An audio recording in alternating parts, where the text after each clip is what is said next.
With freedom comes responsibility. We are getting into the second part of these conversations, looking at the bulletin, but we will always look at the question, what next? And as Generation Z continues to organize their Occupy Parliament demonstrations across the country, the finance bill discussions is broadening as Kenya's debt situation is a ticking time bomb.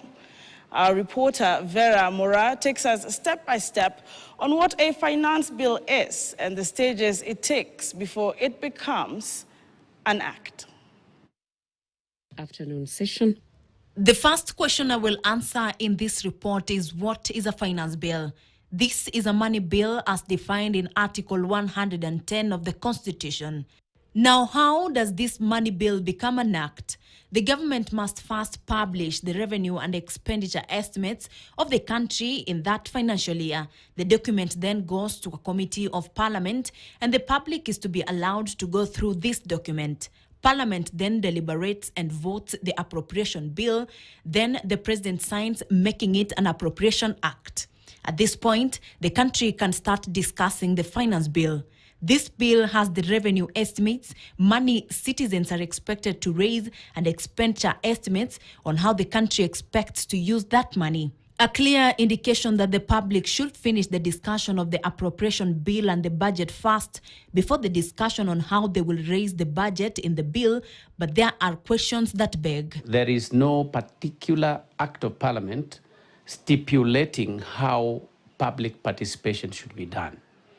And I think the Law Society of Kenya was invited to give its comments to a draft that would lead into a draft bill, then of course become an act of parliament, which then the country can use, to understand particular processes and stages and steps to be used when you are doing public participation. On the finance bill, the first reading, which in this case was done on 13th of May 2024, the bill was first introduced in the floor of the House, and Parliament was adjourned for 2 weeks to allow public participation. Then came the second reading that was done on 20th of June 2024 amidst the Gen Z's Occupy Parliament demos. The bill was read the second time and a few clauses were already struck off. As members of that opinion say aye. To move it to the next stage, voting was conducted and 204 members of Parliament voted yes, while 115 rejected the bill. The third reading is set to be conducted on Tuesday, 25th of June 2024, where voting will be done clause by clause. After which the president is set to sign this bill to an act on Thursday, but he has up to 14 days to make this decision, and at this point, a few changes may occur. A bad law, in the end, will never be obeyed. A bad law will never really make sense because it will not operationalize what it intends to achieve. That's one possibility. That's why you see civil disobedience comes in and people reject the law and say this is a bad law. But having said that, even before we go to that disobedience, we can test it in courts. I mean, that if, for example, the processes used to arrive at the new act are not correct, are not lawful, are irregular or illegal, this can be subjected to the court.